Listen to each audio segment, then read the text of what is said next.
Hello friends, कैसे हैं आप सभी। स्वागत है आप सभी का आपके अपने यूट्यूब चैनल ड्रीम आईएएस पे। तो एक बार फिर से सेट नंबर 12। इससे पहले हम लोग 11 सेट कवर कर चुके हैं। लगभग 300 हम लोग प्रश्न को देख भी चुके हैं। मैं उम्मीद है कि आपको जो है ना प्रश्न याद भी हो रहे होंगे और क्वेश्चन समझ भी आ रहे होंगे। कोई भी प्रॉब्लम है तो आप हमें कमेंट कर सकते हैं। आज सेट नंबर 12 के प्रश्नों को हम लोग देखते हैं। इससे पहले हम लोग क्या करेंगे, प्रीवियस सेट को देखेंगे जो आपको एग्जाम पहले से पिछले सेट में पूछा गया था प्रश्न को। पहला क्वेश्चन था, किस विद्वान ने बिंदुसार को 16 राज्यों का विजेता बताया था। तो यह तारानाथ के द्वारा बताया गया था। दूसरा था, द्वैतवाद सिद्धांत के प्रतिपादक कौन थे। तो ये माधवाचार्य के द्वारा इसका प्रतिपादन किया गया था। किस अखबार या पत्रिका ने वर्नाक्यूलर प्रेस एक्ट का समर्थन किया था। तो पाइनियर नाम का एक पत्रिका था, अखबार था जिसने समर्थन किया था। अमीबा में किस प्रकार का लैंगिक जनन पाया जाता है। तो यह विखंडन के द्वारा एक नए जीव का उत्पन्न होता है। आज के क्वेश्चन को देखते हैं हम लोग। प्रश्न पहला क्वेश्चन कहता है, सामुदायिक विकास कार्यक्रम की शुरुआत किस पंचवर्षीय योजना के दौरान की गई थी। तो ये पंचवर्षीय योजना कौन सी पंचवर्षीय योजना के दौरान किया गया था। तो प्रथम पंचवर्षीय योजना जो हुआ था 1951 से 1956 के बीच में प्रथम पंचवर्षीय योजना लाया गया था, जिसमें 1952 में सामुदायिक विकास 1952 में सामुदायिक विकास कार्यक्रम की शुरुआत की गई थी।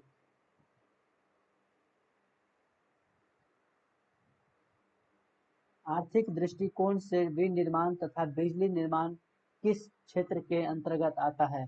तो विनिर्माण तथा बिजली निर्माण जो होता है यह तृतीय क्षेत्र में आता है। तृतीय क्षेत्र में आता है। वहीं हम प्राथमिक क्षेत्र की बात करेंगे तो इसमें कृषि आ जाता है। प्राथमिक क्षेत्र में कृषि आता है। वही वही द्वितीय क्षेत्र की तृतीय क्षेत्र की बात करेंगे तो इसमें सेवा और तृतीय क्षेत्र में एक सेवा को शामिल किया जाता है। और द्वितीय क्षेत्र में जो होता है वो विनिर्माण तथा बिजली का विनिर्माण और बिजली से संबंधित जो होता है क्षेत्र में तृतीय क्षेत्र में आता है। ऑप्शन नंबर बी जो है सही, द्वितीय सही है।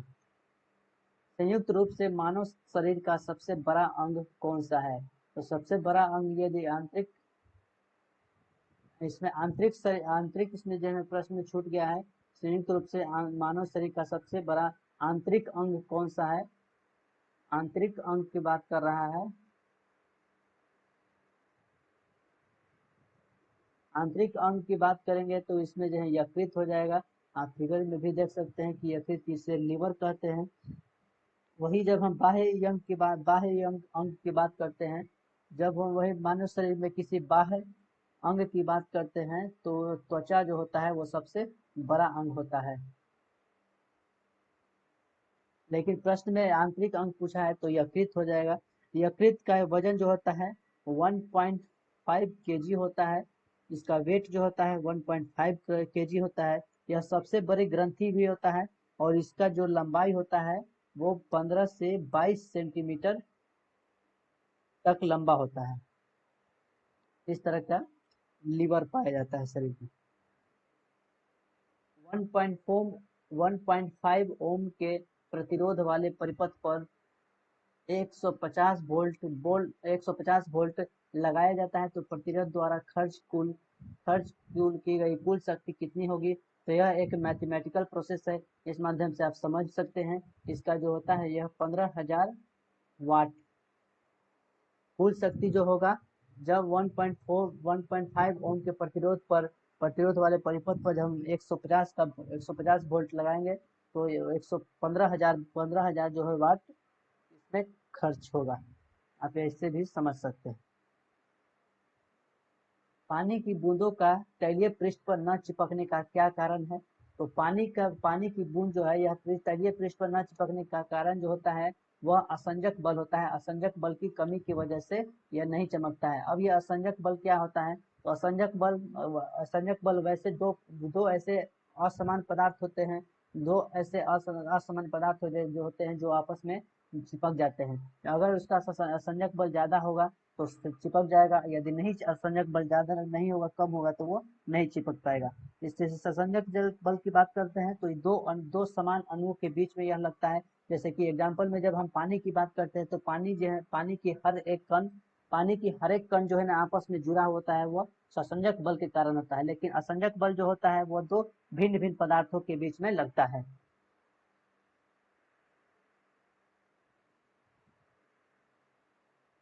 तुल्यकालिक उपग्रह के परिक्रमण की अवधि कितनी होती है? तो इसका परिक्रमण की अवधि जो होती है वह 24 आवर्स यानी कि 24 घंटा होता है। यह पृथ्वी के समान ही इस उपग्रह जो होता है वह चक्कर लगाता है।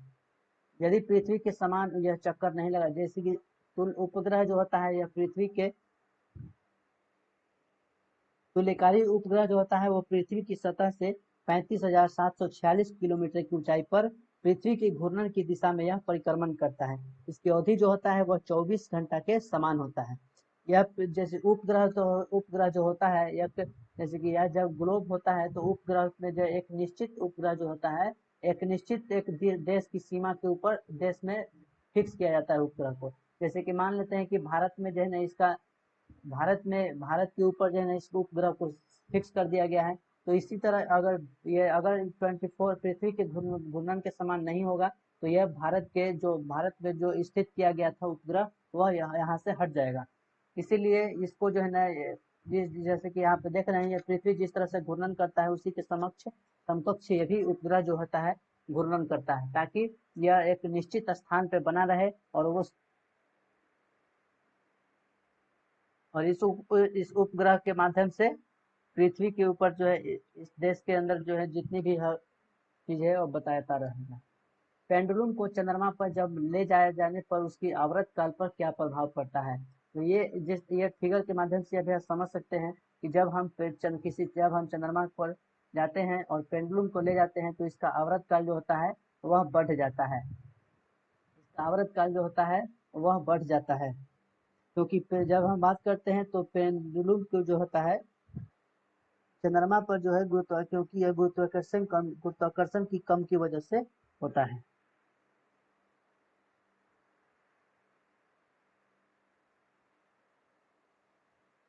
एक्स किरणें किस प्रकार की तरंग है? एक्स किरणें किस प्रकार की तरंग है? तो यह एक विद्युत चुंबकीय तरंग है। द इलेक्ट्रॉनिक मैग्नेटिक स्पेक्ट्रम है ये। निम्नलिखित में से कौन एक निष्क्रिय गैस का उदाहरण है? तो जैसे कि अब निष्क्रिय गैस कौन सा होता है? वैसी गैस होता है निष्क्रिय गैस वैसी गैस होता है जो किसी भी रासायनिक अभिक्रिया में भाग नहीं लेता है या अधिकांश तत्वों एवं पदार्थों से यह क्रिया नहीं करता है, उससे हम निष्क्रिय गैस कहते हैं। निष्क्रिय गैस की बात करेंगे तो helium, neon, organ, krypton, xenon और रेंडॉन जो होता है यह एक निष्क्रिय गैस होता है। यह सब जो होता है निष्क्रिय गैस होता है। अब प्रश्न में पूछ रहा है कि निम्नलिखित में कौन सा है, तो ऑप्शन में के अनुसार भी आप देख सकते हैं कि और ऑप्शन में जो है वो ऑर्गन है, तो इसके अनुसार ऑर्गन जो होता है वो एक निष्क्रिय गैस का उदाहरण हो जाएगा। आतिशबाजी में हरा रंग किसके कारण दिखाई पड़ता है? आतिशबाजी क्या होता है? आतिशबाजी जब हम दिवाली में कोई पटाखा वगैरह छोड़ते हैं तो ऊपर पटाखा छोड़ने के बाद जो ऊपर में जो है कई प्रकार की रंग जो है रंगों का यह विवरण दिखाई पड़ता है। तो ये जो होता है यही कुछ प्रश्न कर रहा है कि आतिशबाजी जब हम करते हैं तो हरा रंग की जो होता है वो किसके कारण से दिखाई पड़ता है? तो यह बेरियम के कारण से हरा रंग जो होता है वह बेरियम के कारण दिखाई पड़ता है। इसके अलावा जब हम और बात करेंगे तो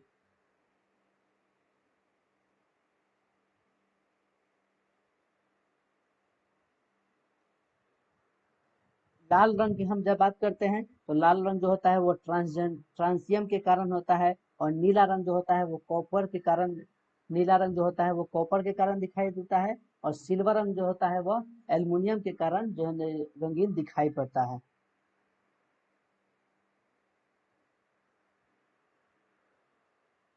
13 दिसंबर 1946 को संविधान सभा में उद्देश्य प्रस्ताव के रूप के लिए किन्होंने प्रस्तुत किया था? जब उद्देश्य की हम जब बात करते हैं तो जब हम देखते हैं कि 9 दिसंबर 1946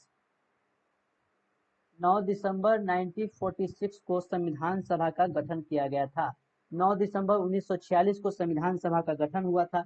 इसके 2 दिन के बाद हम देखेंगे तो 11 दिसंबर को अस्थायी अध्यक्ष भी चुना गया था। अस्थायी अध्यक्ष की बात करेंगे तो इसमें राजेंद्र प्रसाद को अस्थायी अध्यक्ष संविधान सभा गठन का अस्थायी अध्यक्ष राजेंद्र प्रसाद को चुना गया था। इसके बाद जो होता है यही प्रस्ताव को बाद में प्रस्तावना में शामिल किया जाता है, यानी कि जवाहरलाल नेहरू जो थे उसके बाद एक प्रस्ताव पेश किए थे कि किस तरह से हमारा संविधान का कार्य किया जाना चाहिए, किस तरह से हमारे संविधान का भाग होना चाहिए। यही जो प्रस्तावना है तो ये जो है 13 दिसंबर 1946 को। अब देखिए डेट जो है आप इस तरह से याद रखेंगे, पहले तो 9 दिसंबर 1946 को जो है ना क्या हुआ, संविधान सभा का गठन हो गया। उसके 2 दिन के बाद भी क्या हुआ, अस्थायी अध्यक्ष चुने गए। संविधान सभा के गठन के हुआ था उसका अस्थायी अध्यक्ष चुना गया। और उसके फिर 2 दिन के बाद हम बात करेंगे, यानी कि 13 दिसंबर 1946 को 1946 पर जब हम बात करते हैं तो यहाँ पे जवाहरलाल नेहरू के द्वारा जो है प्रस्तावना उद्देश्य का प्रस्ताव पेश किया गया था कि किस तरह से जो है ना संविधान का कार्य किया जाना चाहिए। यही प्रस्ताव जो होता है वो बाद में प्रस्तावना में शामिल किया जाता है। भारतीय संविधान में राज्यसभा के सदस्यों की निर्वाचन प्रक्रिया किस देश के संविधान से ग्रसित किया गया है? तो आप मैप में देख सकते हैं कि ये जो है ना अफ्रीका का मैप बना हुआ है। अफ्रीका यानी कि साउथ अफ्रीका की हम बात करेंगे तो साउथ अफ्रीका की जब हम बात करते हैं तो यहाँ से क्या चीज लिया गया था, संविधान में राज्यसभा के सदस्यों की निर्वाचन की प्रक्रिया लिया गया था। इसके अलावा और क्या लिया गया था, यहाँ से संविधान संशोधन लिया गया था। संविधान संशोधन जो है दक्षिण अफ्रीका में जिससे दिया गया था आर्टिकल 368 में यह बताया गया है। ये दोनों तथ्य आप याद रखेंगे। प्रोटेम स्पीकर की नियुक्ति कौन करता है? प्रोटेम स्पीकर क्या होता है, ये फिगर से आप देख सकते हैं कि ये राष्ट्रपति का फिगर यहाँ पे बना हुआ है। तो इसके अनुसार आपको जो प्रश्न का आंसर जो होगा वह राष्ट्रपति होगा। प्रोटेम स्पीकर की नियुक्ति कौन करता है? तो प्रोटेम स्पीकर क्या होता है ये हम जान लेते हैं पहले। तो राज्यसभा में सदस्यों की जब निर्वाचन किया जाता है, राज्यसभा में लोकसभा की बात करते हैं। इस प्रोटेम स्पीकर जो होता है वो लोकसभा में कार्य करता है।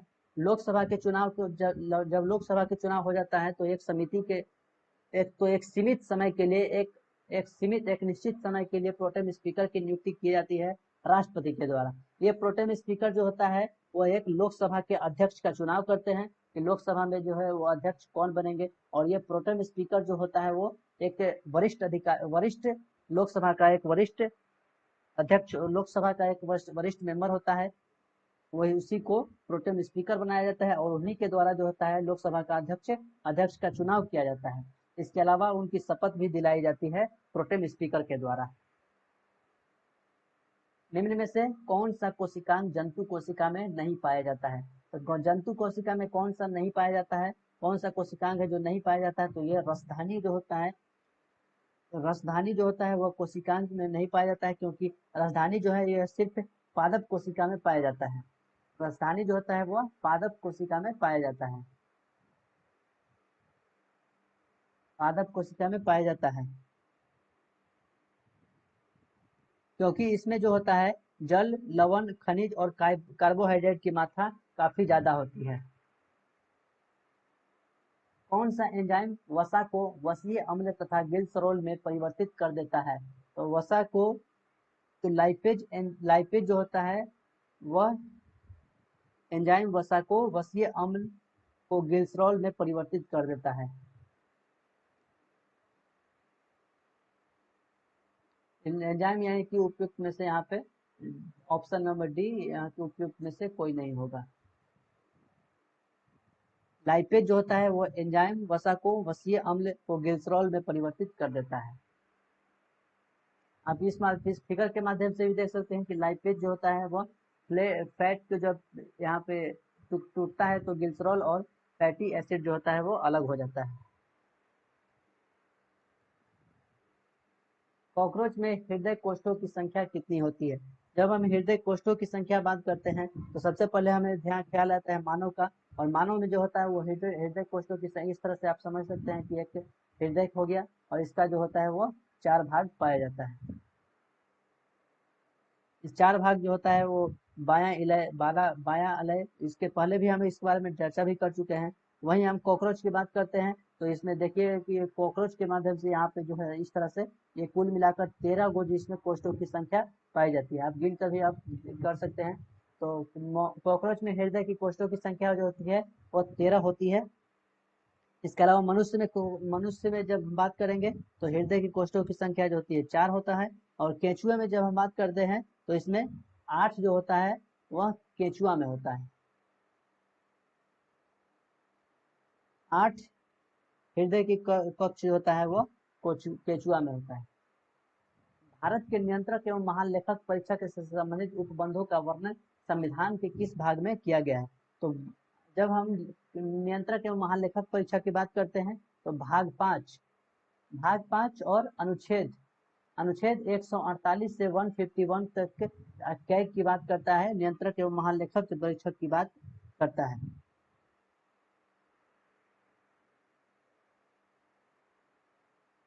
पंचायत चुनाव में निर्वाचित होने के लिए न्यूनतम आयु कितनी निर्धारित की गई है?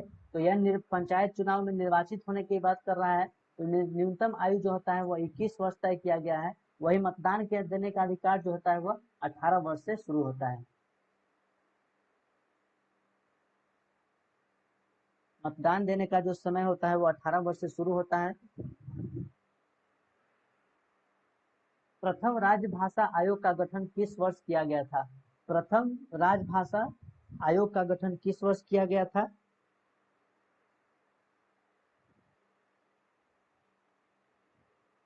अनुच्छेद 343, अनुच्छेद आर्टिकल 343, आर्टिकल 343 में राजभाषा का वर्णन किया गया है। इसी के तहत इसमें हिंदी और लिपि देवनागरी को शामिल किया गया है। जब हम राजभाषा आयोग का गठन की बात करते हैं तो 1955 में इसका गठन किया गया था, और इसके जो अध्यक्ष थे वो बीजी खरे थे। अध्यक्ष जो थे वो बीजी खरे थे, इस फिगर में भी आप देख सकते हैं।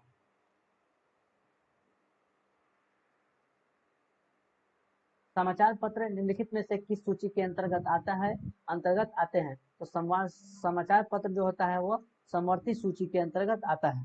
समवर्ती सूची यानी कि कॉन्करेंट लिस्ट के अंतर्गत ये आता है। अब इसमें हम समवर्ती सूची में देखते हैं तो कुल मिलाकर 52 विषयों को रखा गया है। समवर्ती सूची में कुल मिलाकर 52 विषय को रखा गया है।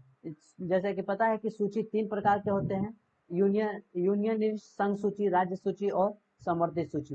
यूनियन लिस्ट संघ सूची, कंकरेंट लिस्ट समवर्ती सूची और स्टेट लिस्ट राज्य सूची।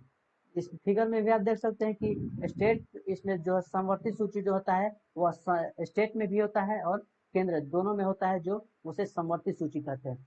यहाँ पे यूनियन संघ सूची की बात करेंगे तो defence, banking, currency, foreign affair और कम्युनिकेशन ये सब जो होता है वो संघ सूची में आता है। इसके अलावा और तो क्या आता है समवर्ती सूची में? एजुकेशन हो गया, फॉरेस्ट हो गया, ट्रेड हो गया, मैरिज हो गया, ये सब जो होता है समवर्ती सूची में आता है। वहीं स्टेट की बात करेंगे राज्य सूची में तो ये पुलिस, ट्रेड, एग्रीकल्चर और इरिगेशन जो होता है ये सब राज्य सूची के अंतर्गत आता है। भारतीय वन प्रबंधन संस्थान का मुख्यालय कहाँ स्थित है? तो भारतीय वन प्रबंधन का मुख्यालय जो है यह भोपाल में स्थित है। भारतीय वन प्रबंधन संस्थान का मुख्यालय जो है यह कहाँ स्थित है? भोपाल में स्थित है। इसके अलावा अक्सर इस तरह के प्रश्न में प्रॉब्लम होता है, बहुत कंफ्यूजन हो जाता है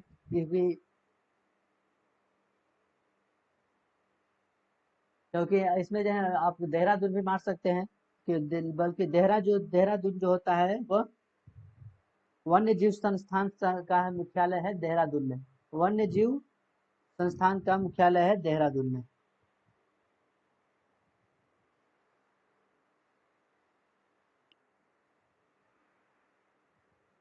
अंतर्राष्ट्रीय आपराधिक पुलिस संगठन इंटरपोल का गठन किया गया था। अंतर्राष्ट्रीय आपराधिक पुलिस संगठन इंटरपोल का गठन किया गया था 1923 में इसका गठन किया गया था। 1923 में इसका गठन किया गया था फ्रांस के लियोन शहर में। फ्रांस के लियोन शहर में इंटरपोल का गठन किया गया था 1930 में। ये इंटरपोल जो होता है वो पूरी दुनिया के लिए कार्य करता है, एक आपराधिक सेशन को देखता है। इस तरह का यह पुलिस है। यदि किसी अर्थव्यवस्था में अच्छी और बुरी मुद्राएं एक साथ प्रचलन में हो तो बुरी मुद्रा जो होता है अच्छी मुद्रा को प्रचलन से बाहर कर देती है। तो यह जो नियम है यह ग्रेसन का नियम दिया गया था। ग्रेसन के नियम के अनुसार बताया गया था कि bad money drives out good, bad money drives out good. अब ये बुरी मुद्राएं और अच्छी मुद्रा क्या होती है? बुरी मुद्रा यानी कि ब्लैक मनी और व्हाइट मनी की यहाँ पे बात किया गया है। कह रहा है कि प्रश्न कह रहा है कि बुरी मुद्रा यानी कि ब्लैक मनी जो है, ब्लैक मनी और व्हाइट मनी जब एक साथ मार्केट में आ जाता है, जब एक साथ दोनों का प्रचलन हो जाता है तो ब्लैक मनी जो होता है वो व्हाइट मनी के ऊपर हावी हो जाता है और ज्यादातर मार्केट में जो होता है वो ब्लैक मनी का ही प्रचलन देखने को मिलता है। निम्नलिखित में से किसके कारण कांच का रंग जो होता है लाल दिखाई देता है? किसके कारण से कांच का रंग जो होता है वह लाल दिखाई पड़ता है? तो कांच का रंग लाल होता है मैग्नीज डाइऑक्साइड के कारण। मैग्नीज डाइऑक्साइड के कारण कांच का रंग जो होता है वो लाल होता है। इसके अलावा गहरा नीला जो होता है वो कोबाल्ट ऑक्साइड के कारण होता है। कोबाल्ट ऑक्साइड के कारण होता है। कौन सा नीला? गहरा नीला। इसके अलावा फेरस ऑक्साइड की बात करें तो फेरस ऑक्साइड जो होता है यह इससे जो है हरा रंग होता है।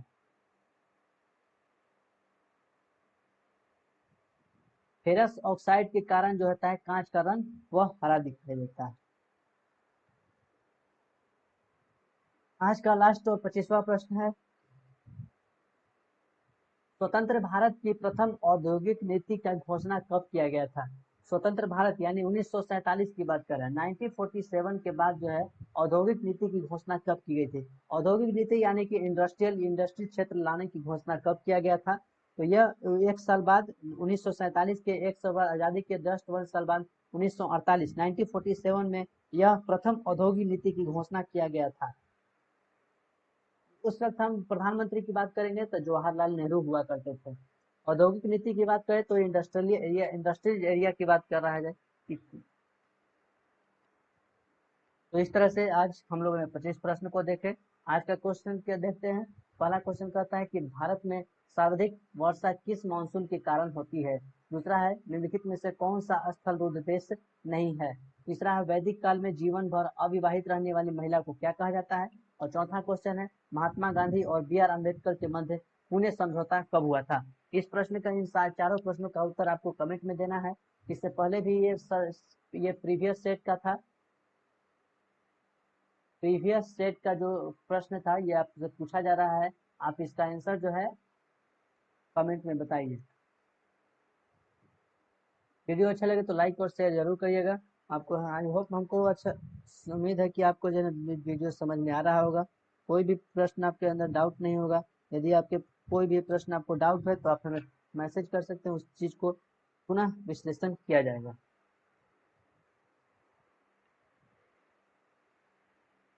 इसके साथ ही बड़ों का आदर करिए, छोटे को प्यार करिए और अपना व्यक्तित्व इस तरह से बनाएं ताकि महिलाएं आपके साथ सुरक्षित महसूस करें। मिलेंगे हम लोग नेक्स्ट वीडियो में, तब तक के लिए जय हिंद।